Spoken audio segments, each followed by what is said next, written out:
Nouvelle du jour, rive joindre nous grâce à un collabo Rupi Production Television Network et Téléimage. Moi, c'est Valerio Saint-Louis pour informer, accompagné par directeur technique nous qui c'est Fred Kaimit. Je dis à nous pour présenter un résumé, une grosse réunion qui était faite hier, jeudi 28 août, dans le quartier général des Nations Unies, sous pays d'Haïti. Côté que le Conseil de sécurité a été réuni, une réunion très importante pour Haïti, côté que grand pile bagaille qui était parlé. Et je dis à dans bulletin nouvelle ça, en première partie, nous pourrons présenter différents extraits de différents intervenants dans la réunion ça, différents intervenants membres du Conseil de sécurité des Nations Unies qui t'a parlé sous le pays d'Haïti. Un résumé qu'on va joindre exclusivement, si ne pas vous dire seulement dans Téléimage, dans le bulletin nouvelle ça. Nous allons présenter au résumé réunion ça qui était très important pour Haïti, nous rappelons encore une fois. Réunion Conseil de sécurité des Nations Unies sur Haïti, dans la date 28 août 2025, là, t'es sorti avec plusieurs gros développements sous crise sécurité et crise humanitaire dans le pays d'Haïti. Réunion a mis accent sur aggravation conditions humanitaires en Haïti. Secrétaire général des Nations Unies, Antonio Guterres, a décrit la situation Haïti comme une tempête souffrance. Plus passé 1,3 million de monde déplacés dans le pays, avec ti moun qui représentait moitié dans le monde qui déplacé. Et puis, violence gangio a tué environ 3000 moun jusqu'à présent année ça. Violence sexuelle et violence qui basée sur sexe continue à faire tout partout dans le pays. Et puis, gangio yo même y a utilisé violence sexuelle comme un outil pour contrôler la population. Pendant la réunion, pays États-Unis et pays Panama ont présenté formellement une résolution qui proposait création une nouvelle force suppression gang qui gagne jusqu'à 5550 personnels armés avec la donne une équipe personnel armée qui paraît pour faire arrestation et puis faire action militaire dans le pays.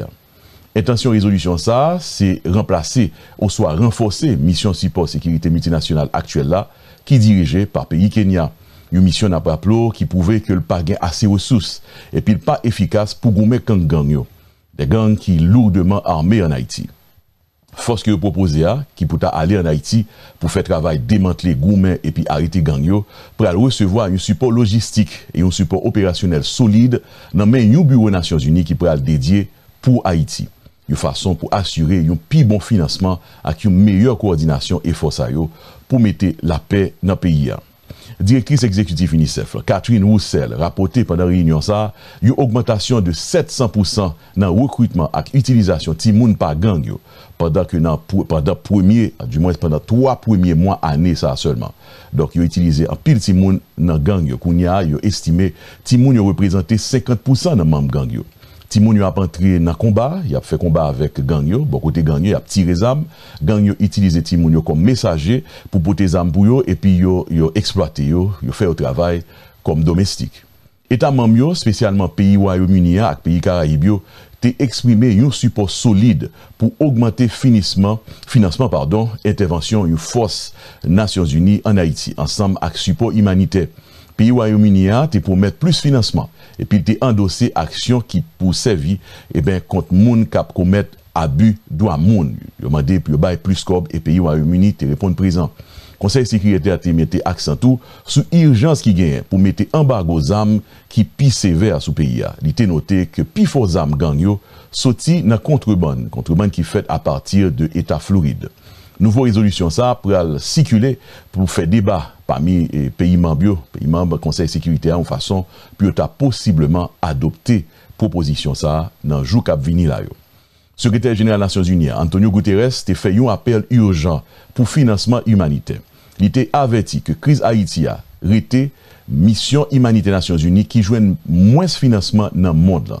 Et puis plusieurs millions de monde risquent perdre aide vitale qui a besoin si support et financement l'argent pas amélioré. En résumé, réunion Conseil de sécurité des Nations Unies a souligné une crise qui vient plus grave en Haïti, avec proposition concrète pour une intervention internationale qui est plus solide et qui gagne plus de ressources, et puis une concentration sur protection timonio pendant que gang yo a exploité et prend extension dans le pays avec une vitesse sans pareil. C'est ça que déclaré dans la réunion ça. Là, rappelons encore une fois que c'est pays États-Unis qui n'est même qu'à pousser le Conseil de sécurité des Nations Unies pour augmenter si poli contre gang en Haïti. Nous rejoignons à côté de pays États-Unis, nous rejoignons pays Panama tout qui ont même proposé une résolution par le Conseil de sécurité des Nations Unies qui m'a dit pour établir une force pour supprimer gang armé qui puissant en Haïti. Ambassadrice américaine dans les Nations Unies, Dorothy Shea, a déclaré hier jeudi 28 août pendant la réunion ça que le Conseil de sécurité a autorisé une première force en octobre 2023. Et puis il a déployé, force ça a été déployée partiellement dans le mois de juin l'année passée. Mais force ça, qui majoritairement sorti dans le pays Kenya, a fait face à manque de ressources et manque de main-d'œuvre. Et puis, il n'a pas fait un pile progrès dans aider la police nationale à empêcher gang yo prendre plus de territoire dans le pays. Ambassadrice américaine dans les Nations Unies, Dorothy Shea, a demandé création d'une force suppression gang qui pourrait troquer konyo avec bandi en Haïti. Entendez, yo extrait dans ça que le tégen pour dire dans la réunion Conseil de sécurité ça dans le quartier général des Nations Unies dans Manhattan. Et les États-Unis ont parrainé une résolution adoptée à l'unanimité pour mobiliser l'action pour Haïti et pour compléter les efforts menés ici aux Nations Unies. En outre, les États-Unis continuent de travailler avec l'Organisation des États américains dans le cadre de sa feuille de route pour Haïti. C'est une mesure importante pour l'action au plan régional, peut-être que nous y attendons pour des problèmes d'ordre régional. S'agissant de la mission, les États-Unis remercient le Kenya de son rôle chef de file, de son soutien au cours de l'année écoulée. Le Kenya a répondu à l'appel lancé par Haïti à un moment crucial, faisant montre d'une très grande compassion, d'un grand courage, offrant des membres de sa population à des milliers de kilomètres de leur pays pour éviter l'effondrement du pays. Et sans la présence de cette mission, les gangs auraient été encore plus actifs. Nous voudrions également remercier les Bahamas, El Salvador, Belize, le Guatemala et la Jamaïque d'avoir fourni du personnel pour cet effort. Et nous remercions le Canada également pour sa contribution importante au Fonds d'affectation spéciale des Nations Unies pour les efforts de planification. Alors que nous œuvrons pour lutter contre les gangs, nous devons veiller à ce qu'une plus grande partie de la communauté internationale participe à ce combat. Pour ce faire, aujourd'hui, les États-Unis et le Panama partagent un projet de conseil de résolution et le présentent ici au Conseil pour faire face à cette violence croissante en mettant en place une force pour réprimer ces gangs et pour créer un bureau des Nations Unies pour fournir un soutien aux efforts sur le terrain. Nous exhortons les membres du Conseil à se joindre à nous. Joignez-vous à nous pour répondre à cet appel du gouvernement de Haïti, alors que nous forgeons un nouveau cheminement vers la paix et la sécurité, avec l'établissement d'un bureau pour, de façon constante, soutenir, financer cet effort. Cela donnera à la mission les outils nécessaires pour lutter contre les gangs, pour veiller à ce que l'État haïtien puisse répondre aux besoins fondamentaux de sa population. Monsieur le Président, nous remarquons que il faut donner les moyens nécessaires à la mission pour compléter la police nationale haïtienne. Parallèlement, une approche d'ensemble est nécessaire pour lutter contre le financement des gangs, le trafic des armes et les autres trafics qui financent cette instabilité. Et pour progresser face à ces problèmes, on a besoin de donateurs, de bailleurs de fonds pour se joindre aux États-Unis, au Panama et à d'autres qui ont déjà fait montre de leur engagement pour la sécurité de Haïti, pour partager la tâche à assumer pour promouvoir la stabilité en Haïti. Nous sommes aux côtés du peuple de Haïti qui aspire à un avenir stable pour leur pays. Nous demeurons attachés à travailler avec la communauté internationale pour faire des progrès en Haïti et nous demandons à tous les membres du Conseil de prendre des mesures concrètes pour soutenir cet effort. Merci. C'était ambassadrice américaine des Nations Unies, Dorothy Shea. Secrétaire général des Nations Unies lui-même, Antonio Guterres, a suggéré l'établissement du bureau des Nations Unies dans le pays depuis le commencement de l'année. Pendant ce temps, la quantité haïtienne qui déplacée en dedans pays à cause du conflit gang armé a augmenté. Il est arrivé à environ 1,3 million de personnes qui sauvées, qui étaient caillou. Secrétaire général des Nations Unies, Antonio Guterres. Le peuple haïtien est plongé dans une spirale de souffrance. L'autorité de l'État s'effondre, tandis que la violence des gangs engloutit Port-au-Prince et s'étend au-delà, paralysant la vie quotidienne et forçant les familles à fuir. Les civils sont assiégés avec des témoignages effroyables de viols et de violences sexuelles. Les hôpitaux et les écoles subissent des attaques répétées et l'état de droit s'est effondré. Le bilan humanitaire est effarant. 1,3 million de personnes, dont la moitié sont des enfants, ont dû fuir leur foyer. 6 millions de personnes ont besoin d'aide humanitaire. Haïti fait désormais partie des 5 points névralgiques les plus préoccupants du monde en matière d'insécurité alimentaire aiguë.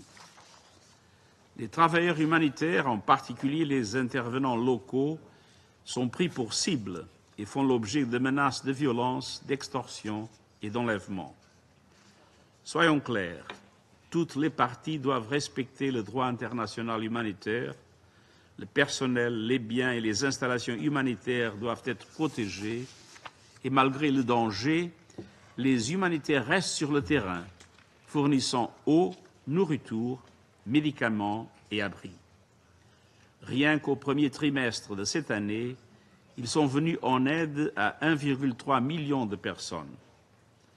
Malheureusement, Haïti demeure honteusement négligé et cruellement sous-financé.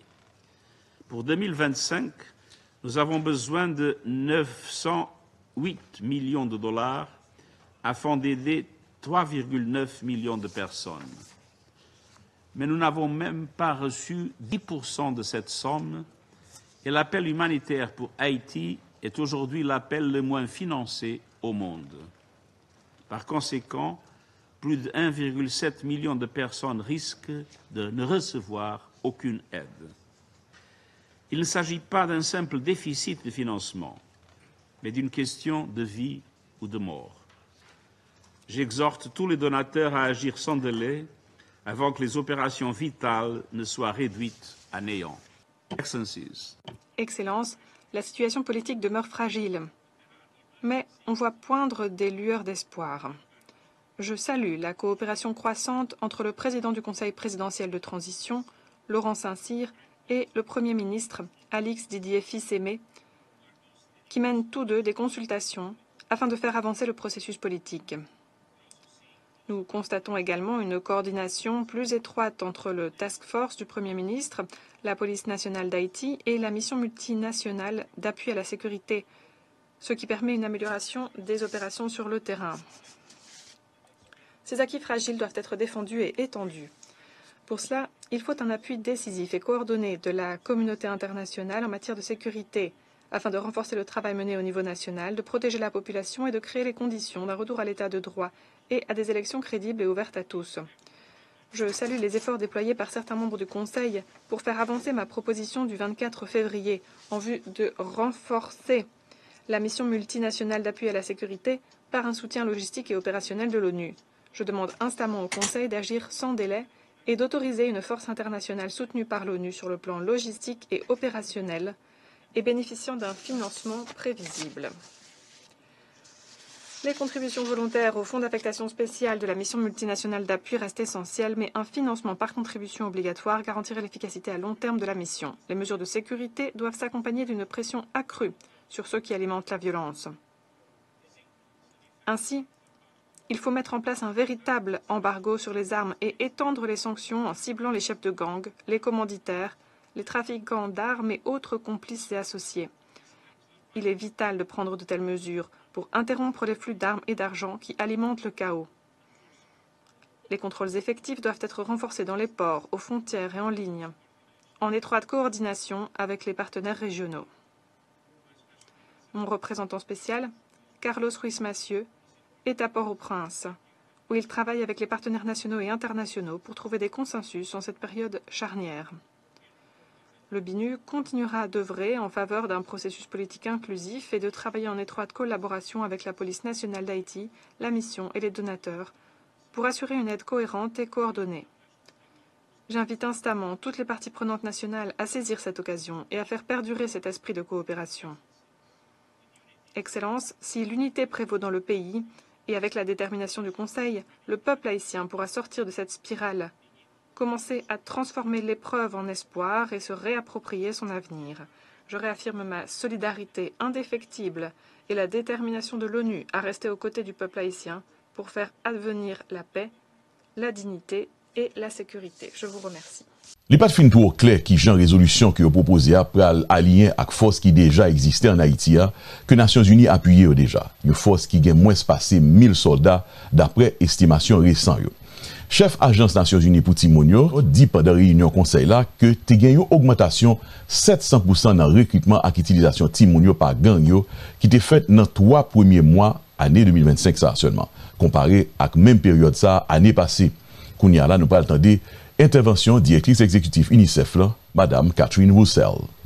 Comme l'a dit le secrétaire général en 2024, Haïti figurait parmi les 5 pays à l'ordre du jour pour le programme Enfants en temps de conflit armé, enregistrant le nombre le plus élevé de graves violations avérées contre les enfants. L'année dernière, l'ONU Haïti a avéré plus de 2000 cas de graves violations. C'est une augmentation de près de 500% par rapport à l'année précédente. Cette tendance s'est poursuivie en 2025. Pendant le premier trimestre, nous avons enregistré une augmentation de 25% par rapport au premier trimestre 2024. Et le plus alarmant, c'est l'augmentation de près de 700% du nombre de cas de recrutement et d'utilisation d'enfants, accompagnée d'une augmentation de 54% des cas de meurtre et mutilation. N'oubliez pas qu'il s'agit là seulement des cas que nous avons pu vérifier. Les chiffres véritables sont sans doute beaucoup plus élevés. Les enfants sont tués et mutilés au cours de violences entre acteurs armés, notamment dans les zones très peuplées de Port-au-Prince. Nous avons aussi avéré des cas de exécution sommaire, l'entrée dans le conflit de nouveaux acteurs armés disposant d'armes plus sophistiquées, y compris des armes explosives, fait planer un risque encore plus grand sur la sécurité des enfants. Le recrutement et l'utilisation d'enfants par les groupes armés est aussi un phénomène généralisé. Selon nos estimations, les enfants représentent 50% du nombre de recrues actives au sein des groupes armés aujourd'hui. Les enfants sont obligés de se battre, ils doivent participer directement dans les confrontations armées. D'autres sont utilisés pour différents postes, exploités pour réaliser des tâches domestiques, des rôles qui les exposent à des risques importants de dommages physiques et psychologiques. Les enfants sont aussi des victimes d'actes de violence sexuelle atroces. Un phénomène qui connaît un niveau sans précédent. En 2024, le nombre de cas signalés de violences sexuelles contre les enfants a connu une augmentation de 1000% par rapport à l'année précédente. Et comme vous l'aurez vu dans le rapport annuel du secrétaire général sur les enfants et les conflits armés, l'ONU a établi que plus d'un quart de tous les cas de violences sexuelles avérés étaient des viols en réunion. Il s'agit là d'une campagne visant à terroriser les communautés et à infliger des traumatismes durables, tant physiques que psychologiques, aux enfants, notamment les filles qui représentent la majorité des rescapés et des victimes. Excellence. Face à cette situation catastrophique pour les enfants, l'UNICEF et ses partenaires n'ont pas accès, comme nous le voudrions, aux populations pour répondre aux besoins désespérés des enfants. C'est aussi une grave violation des droits des enfants. En 2023, l'ONU a vérifié 5 incidents de refus d'accès humanitaire, alors que l'année dernière, on est passé à 728 cas de ce type. Les groupes armés, de cette façon, minent les capacités des acteurs humanitaires à prêter main forte à 1,6 million d'enfants et de femmes dans les zones qu'ils contrôlent. Cela entrave aussi nos efforts visant à signaler les violations graves et à surveiller la situation. Le mois dernier, 6 membres du personnel de l'UNICEF ont été pris en otage par un groupe armé alors qu'ils s'acquittaient d'une mission humanitaire vitale. Heureusement, depuis, ils ont été libérés, mais cet incident montre les dangers que nos collègues humanitaires sur le terrain encourent. Les travailleurs humanitaires ne doivent jamais être des cibles. Malgré tous ces défis et l'insécurité qui règne, l'UNICEF et ses partenaires demeurent sur le terrain et continuent de travailler pour apporter une aide vitale aux personnes dans le besoin. Jusqu'ici, cette année, avec nos partenaires, nous avons traité 21 000 enfants souffrant de graves retards de croissance, apporté des soins à 117 000 personnes et apporté à 140 000 personnes une eau propre. Directrice exécutive organisation UNICEF, Catherine Roussel, te continue à parler pour le décrire situation en plus de détails, côté que gang yo a pu utiliser et puis abuser en pile si moun dans le pays. Entendez un autre extrait de directrice. Nous continuons nos efforts pour négocier avec les groupes armés afin de prévenir et éradiquer les violations graves des droits des enfants. Et nous aidons les autorités à mettre sur pied un système sensible aux besoins des enfants pour réagir aux violations. Depuis 2024, le gouvernement haïtien et UNICEF ont démobilisé et réintégré plus de 140 enfants à travers le cadre du protocole pour la remise des enfants associés avec les groupes armés. Et le mois dernier, le gouvernement haïtien, en partenariat avec l'UNICEF, a lancé officiellement le programme de prévention et réintégration contre le recrutement des enfants et des jeunes. C'est un programme de 3 ans qui vise à protéger les enfants face au risque de recrutement, d'exploitation et de violence, tout en leur proposant des solutions de réinsertion et d'appui. Mais il faut encore aller beaucoup plus loin pour protéger les enfants haïtiens face au fléau de la violence qui s'est emparé des communautés. Aujourd'hui, je demande aux membres du Conseil d'utiliser tous les leviers à leur disposition pour protéger les enfants et étayer des mesures concrètes pour prévenir des violations ultérieures. Je vous demande d'exiger que tous les groupes armés mettent fin aux attaques visant des écoles et des hôpitaux, qu'ils remettent en liberté immédiatement les enfants qui comptent parmi leurs recrues et qu'ils permettent un accès humanitaire sûr et sans entrave pour les travailleurs humanitaires. Je vous demande de lancer un appel en direction des forces de sécurité présentes sur le terrain pour qu'elles accordent la priorité à la protection de tous les enfants, qui doivent être traités avant tout comme des enfants. Tout doit être fait pour éviter de tuer ou de blesser des enfants, y compris les enfants qui ont été recrutés. Je demande au Conseil d'aider le gouvernement haïtien et ses partenaires à accorder la priorité aux droits des enfants dans toutes les politiques publiques, dans les investissements, dans les services sociaux. Cela doit passer notamment par l'éducation, les soins, la justice et la protection de l'enfance. Cela doit passer aussi par la réinsertion des enfants qui ont été ou qui sont actuellement associés avec des groupes armés et la réinsertion dans la société des enfants qui ont été soumis à des violences sexuelles et autres violations graves. Enfin, nous demandons aux bailleurs de fonds de faire preuve de solidarité vis-à-vis du peuple haïtien et de continuer de contribuer à financer les appels. Le plan de riposte humanitaire vise à répondre aux besoins de près de 4 millions de personnes en Haïti et il est financé seulement à hauteur de 10%. Sans une aide immédiate de la part de bailleurs de fonds, notre assistance vitale et nos services de protection courent un grave danger. Excellence. Les graves violations des droits des enfants en Haïti, ou où que ce soit dans le monde d'ailleurs, sont intolérables. Chaque enfant, où que ce soit, mérite de pouvoir vivre une vie saine, dans la paix et la sécurité, mais la paix ne pourra être forgée que lorsqu'on accorde la priorité aux enfants, lorsqu'ils sont protégés. Nous sommes tous disposés à travailler avec le Conseil, avec les enfants et les communautés en Haïti, avec tous les partenaires attachés à cette cause. Nous devons de toute urgence réagir et faire preuve d'un engagement commun à tenir notre promesse d'une société pacifique et prospère pour tous les enfants haïtiens. C'était directrice organisation UNICEF, là, Madame Catherine Roussel, qui était parlé, n'a présenté un résumé de réunion ça qui était déroulé dans le quartier général des Nations Unies, dans Manhattan, côté que, membre Conseil de sécurité été réunis sous cas pays d'Haïti. Bon, il pas lui-même, représentant pays d'Haïti, dans les Nations Unies, te prend la parole lui-même tout pour mettre en phase sous situation humanitaire qu'a crasé pays. Entendez fois ça, ambassadeur adjoint dans l'ONU qui représentait Haïti, qui relait Fritzner Gaspard. Monsieur le Président, nous apprécions à sa juste valeur l'organisation de cette importante séance, précédée d'une réunion cruciale réalisée hier par l'Organisation des États américains sur la feuille de route sur Haïti pour la stabilité et la paix avec un soutien régional et international. Réunion à laquelle ont participé le Premier ministre, son Excellence M. Alix Didier Fils-Aimé, et le ministre des Affaires étrangères, son Excellence M. Jean-Victor Havel Jean-Baptiste. Monsieur le Président, la situation humanitaire en Haïti, comme l'ont clairement signalé les orateurs qui m'ont précédé, continue de se détériorer à un rythme préoccupant au regard des chiffres présentés. Permettez-moi d'insister sur un certain nombre de faits qui fragilisent le tissu social en Haïti. Parmi ces faits, on peut citer l'utilisation du viol par les gangs comme arme de domination et d'humiliation, notamment contre les femmes et les enfants. Le dysfonctionnement du système de santé, surtout hors de Port-au-Prince, où moins de 50% des structures sont actives. L'accroissement de la malnutrition devenue l'une des préoccupations les plus pressantes. Monsieur le Président, s'agissant de la réponse humanitaire, elle demeure un impératif vital, compte tenu notamment du nombre important de déplacés internes qui fuient la violence des gangs armés. Selon certaines évaluations, un pourcentage important de la population déplacée vit malheureusement en situation d'insécurité alimentaire aiguë. De plus, une grande portion de la production agricole n'arrive pas à atteindre les principaux centres de consommation, spécialement la région métropolitaine de Port-au-Prince. Pour faire face à cette détresse qui se greffe aux problèmes structurants de notre société, le gouvernement a mobilisé des ressources pour venir en aide à plus de 200 000 familles parmi les plus vulnérables et les plus touchées par la crise. Nous sommes conscients que c'est encore largement insuffisant par rapport à l'étendue des besoins.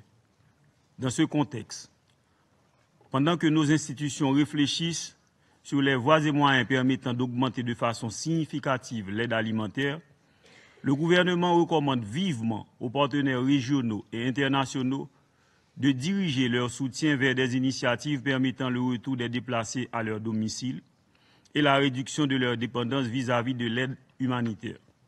Tout ceci, Monsieur le Président, en accord avec la proposition du secrétaire général des Nations Unies pour un format hybride qui combine à la fois assistance sécuritaire, humanitaire et développement. En effet, la combinaison de ces trois volets est essentielle. L'assistance sécuritaire permet de restaurer l'ordre et de protéger les populations, tandis que l'aide humanitaire répond aux besoins immédiats des couches les plus nécessiteuses et soutient la relance agricole pour réduire la dépendance alimentaire. La stratégie à court terme s'appuie sur la recherche de réponses aux besoins pressants en nourriture, santé, éducation et en même temps poser les bases de la reprise des activités économiques et de la relance de la production agricole. Le gouvernement sollicite en ce sens un soutien logistique sécurisé pour l'acheminement de l'aide et un appui massif à la relance agricole et des petites et moyennes entreprises. Ces actions sont essentielles pour répondre aux besoins immédiats des populations vulnérables et réduire progressivement la dépendance alimentaire. Il s'agit en réalité d'une approche intégrée, capable de répondre efficacement à l'urgence, tout en jetant les bases d'une relance de l'économie. Monsieur le Président, la gravité de la situation en Haïti exige un plan de réponse humanitaire coordonné, intégré et durable, disposant de ressources adéquates et suffisantes, permettant de faire face aux multiples défis. Il est donc préoccupant de constater qu'à date, le plan de réponse humanitaire élaboré par les partenaires internationaux n'est financé qu'à hauteur de 8%. Comme le secrétaire général l'a rappelé tout à l'heure, sur les 908 millions de dollars nécessaires pour venir en aide à 3,9 millions de personnes dans le besoin, seuls 70 millions de dollars ont été reçus à ce jour, soit à moins de 10%. Face à cette situation, nous devons faire preuve d'imagination pour trouver d'autres sources de financement et gérer de manière efficace et efficiente les maigres ressources disponibles. D'où la nécessité de travailler à l'unisson pour l'application stricte de l'engagement de Séville, la nouvelle architecture du financement de la coopération internationale, à un carrefour où la scène internationale est dominée par de multiples crises qui requièrent et exigent du multilatéralisme, l'urgence de prioriser l'humanitaire, la solidarité entre les peuples, particulièrement les catégories sociales les plus vulnérables, afin de ne laisser personne de côté. Nous devons également faire preuve de beaucoup de vigilance, afin d'éviter les doublons, ainsi que les démarches isolées.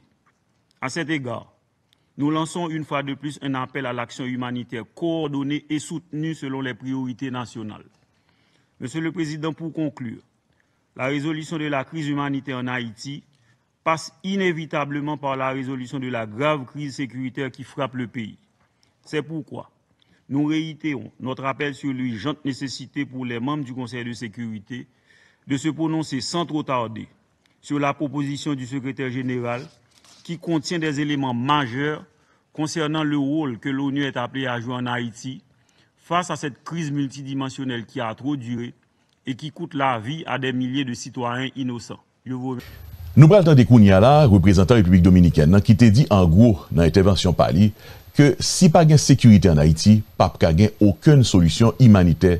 Entendez, déclaration représentant République dominicaine, Wellington Benkonzme.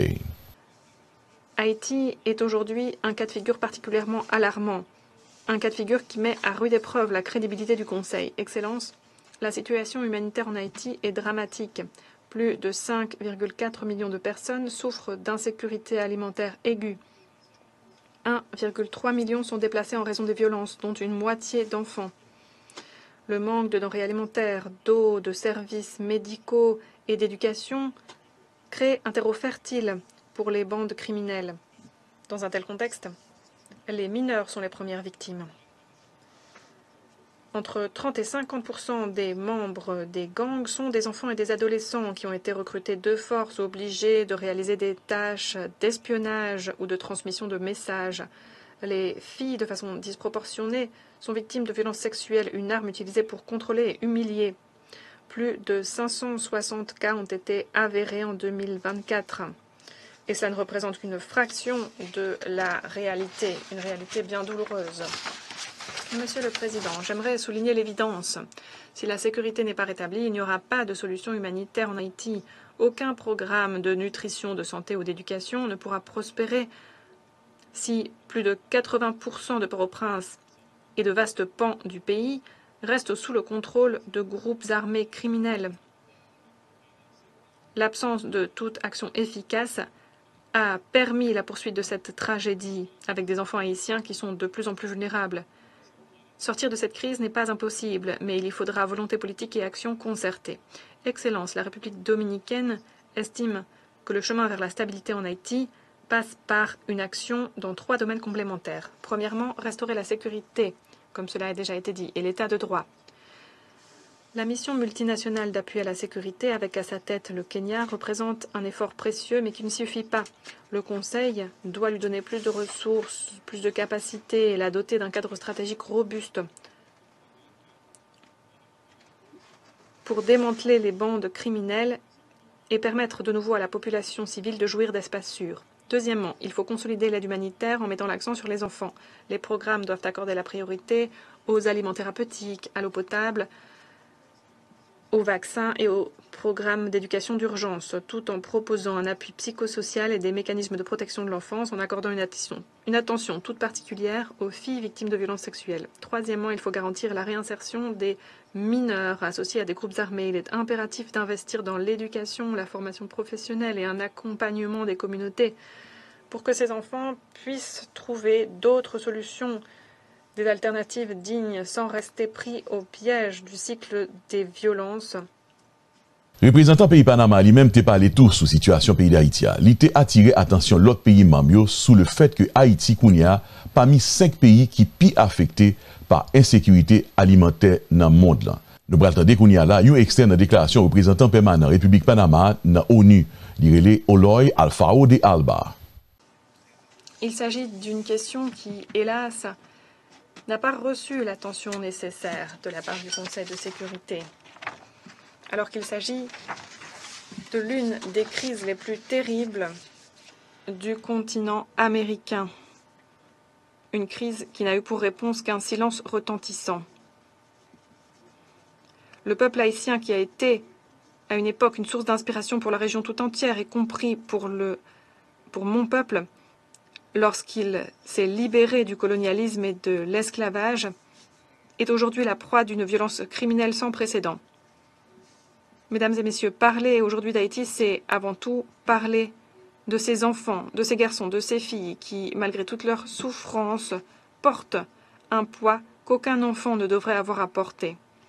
Le dernier rapport annuel du secrétaire général sur les enfants dans les contextes de conflits armés évoque en 2024 une augmentation sans précédent du nombre de graves violations au niveau international, et Haïti figure parmi les contextes où l'on a enregistré un pourcentage d'augmentation parmi les plus importants. 2269 graves violations ont été vérifiées, commises contre 1373 mineurs. Plus précisément, il y a eu 350 enfants tués ou mutilés, 302 qui ont été recrutés par des gangs et 566 qui ont été victimes de violences sexuelles, y compris 160 cas de viols collectifs. C'est une augmentation de 490% par rapport à l'année 2023. Il faut garantir l'accès aux services essentiels et aux services de justice pour les rescapés. À tout cela, il faut ajouter les déplacements internes massifs. Environ 1,3 million de personnes ont dû quitter leur foyer, dont plus de 680 000 enfants. Les familles doivent fuir encore et encore. Comme le dit le proverbe haïtien qui a déjà été cité ici en salle du Conseil, avec de nombreuses mains, le fardeau ne pèse pas aussi lourd. Et c'est la clé. Il faut s'inspirer de cette sagesse populaire et exhorter la communauté internationale à mettre la main à la pâte, pour ainsi dire, à apporter sa pierre à l'édifice pour combler les fossés que rencontre aujourd'hui le peuple haïtien. Panama continuera de travailler avec le Conseil, avec la mission multidimensionnelle d'appui, avec le Bureau intégré des Nations Unies, le BINU, et avec la République d'Haïti, pays frère, pour que la protection de l'enfance soit l'aune du succès de notre action collective. Nouvelle du jour, rive joindre grâce à un collabo Rupi Production Television Network avec Téléimage.